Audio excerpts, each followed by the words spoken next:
নমস্কার বন্ধুরা, সঙ্গীতার life cycle চ্যানেলে আপনাদের সকলকেই আরও একবার স্বাগত। আজকের রেসিপি রোজ কেক।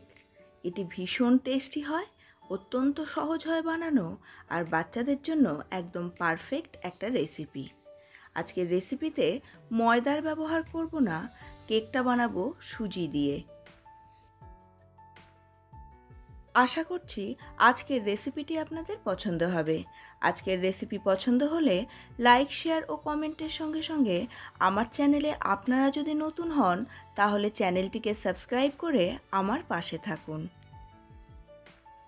আর দেখুন আজকের কেকটা হয়েছে কত নরম আর কতটাই ফ্লাফি। তো চলুন ঝটপট আজকের রেসিপিটিকে শুরু করে দিই।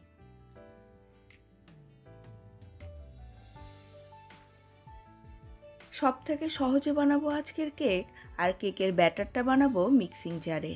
প্রথমে 1 কাপ সুজি নিয়ে মিক্সিং জারে মিনিট 2 ভালো করে শুকনোই এটাকে আবারও ঘুরিয়ে নেব। এতে সুজিটা আরও বেশি মিহি হয়ে যাবে। এরপর শুকনোই এই সুজির মধ্যে 1/2 কাপ চিনি দিয়ে দেব।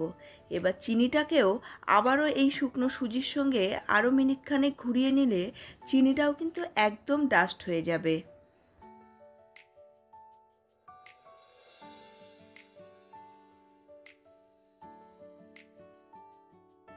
এবারে এই শুকনো জিনিসের মধ্যে মিশিয়ে দেব 1/3 কাপ ফ্রেশ ক্রিম আর 1/3 কাপ টক দই। এখানে খেয়াল রাখবেন টক দইটা যেন ভীষণ টক না হয়, এটা যেন একদম ফ্রেশ হয়। আবার এটাকে মিনিট 2 ভালোভাবে ঘুরিয়ে নেব।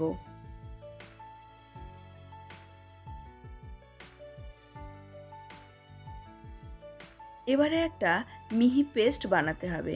এই পেস্ট বানানোর সময় এখানে যদি আপনার মনে হয় যে ব্যাটারটা বানিয়েছেন সে ব্যাটারটা একটুখানি শক্ত আছে, তাহলে এর মধ্যে অল্প পরিমাণ করে দুধ দিতে হবে। এবং আবারও দুধ দেওয়ার পরে আমি এটাকে মিনিট খানেক মিক্সিতেই ঘুরিয়ে নিলাম।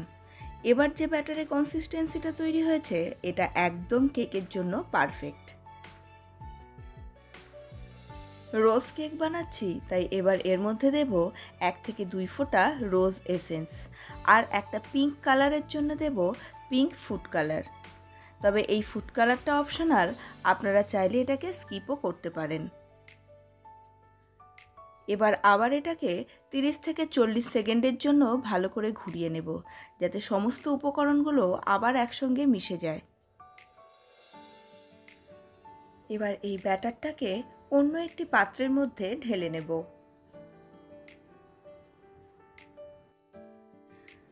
যেহেতু কেকটা সুজি দিয়ে বানাচ্ছি, তাই এখন এই ব্যাটারটাকে 10 মিনিটের জন্য রেস্টে রেখে দেব। এতে সুজিটা ফুলে উঠবে। এখানে সামান্য টুটি ফুটি নিয়েছি। এখানে টুটি ফুটিটাও গোলাপি রঙের নিয়েছি। এই টুটি ফুটির মধ্যে সামান্য একটুখানি ময়দা দিয়ে ভালো করে এটাকে মিশিয়ে নেব। এর ফলে টুটি ফুটিটার উপরে ময়দার একটা কোটিং পড়ে যাবে, ফলে এটা কিন্তু আর ব্যাটারের একদম তলায় গিয়ে জমা হবে না। 15 মিনিট পরে ঢাকনাটা সরিয়ে নিয়েছি। এবার একটি হাতার সাহায্যে ব্যাটারটাকে একটু চেক করে নিতে হবে। এখানে যদি মনে হয় ব্যাটারটা একটু শক্ত হয়ে গেছে, তাহলে এর মধ্যে আরও একটু দুধ মিশিয়ে নেবেন।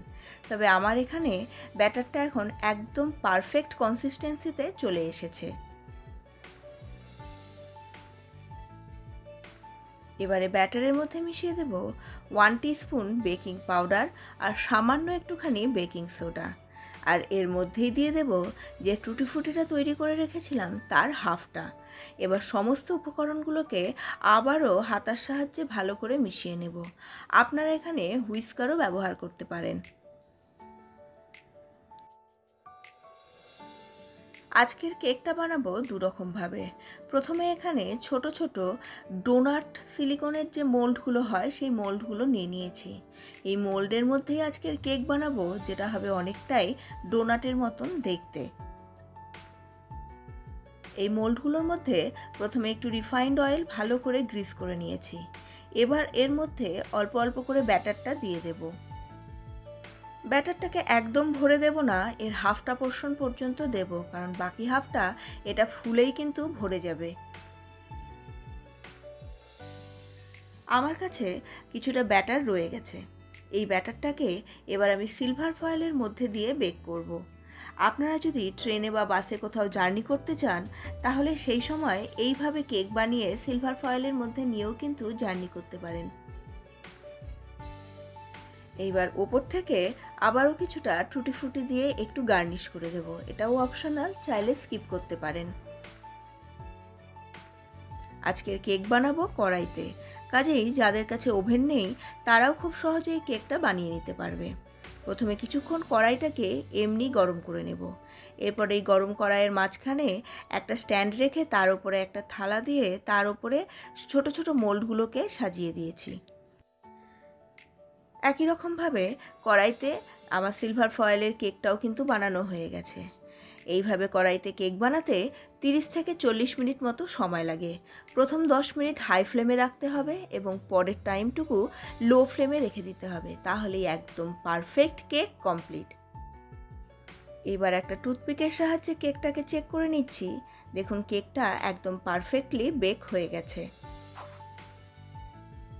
সিলভার ফয়েলে বানানো কেক খুব সহজেই কিন্তু আনমোল্ড করা যায়। এটা ক্যারি করাও ভীষণ সহজ আর আনমোল্ড করাও ভীষণ সহজ।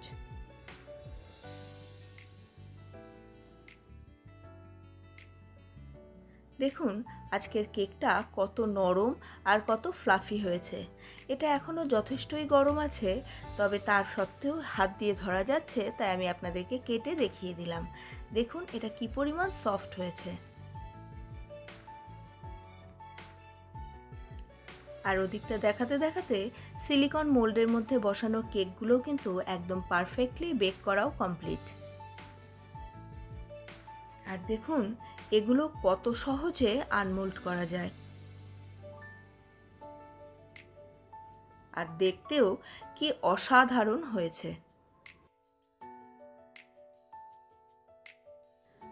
আশা করছি আজকের এই রেসিপিটি আপনাদের পছন্দ হয়েছে। আজকের রেসিপি পছন্দ হলে অবশ্যই একটি লাইক করে দেবেন আর কমেন্ট বক্সে এসে জানাবেন আপনাদের কেমন লাগলো। ভালো লাগলে বন্ধুবান্ধব ও ফ্যামিলি মেম্বার্সদের সঙ্গে রেসিপিটিকে শেয়ারও করে নিন। আর আপনারা যদি আমার চ্যানেলে নতুন হন তাহলে চ্যানেলটিকে সাবস্ক্রাইব করে পাশের বেল বাটনের অলে ক্লিক করে দিন, তাহলে আমার প্রত্যেকটি নতুন রান্নার নোটিফিকেশান আপনাদের কাছে পৌঁছে যাবে সবার আগে। আর হ্যাঁ, আপনারা যদি আজকের কেকটাকে কোনো অতিথিকে সার্ভ করতে চান তাহলে এই কেকের ওপর দিয়ে একটু ছিটিয়ে দিন চিনি গুঁড়ো করে। আমি এখানে চিনির সঙ্গে কিন্তু সামান্য একটুখানি দারচিনিও গুঁড়ো করে দিয়েছি। অসম একটা টেস্ট হয় আর একটা ফ্লেভারও কিন্তু এক্সট্রা করে অ্যাড হয়।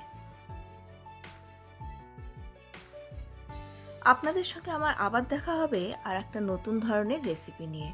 ততক্ষণের জন্য সুস্থ থাকুন, ভালো থাকুন, আর এই রেসিপিটিকে একবার হলেও বাড়িতে ট্রাই করে দেখুন। আপনাদের প্রত্যেকেরই ভীষণ পছন্দ হবে, বিশেষ করে বাড়ির বাচ্চাদের।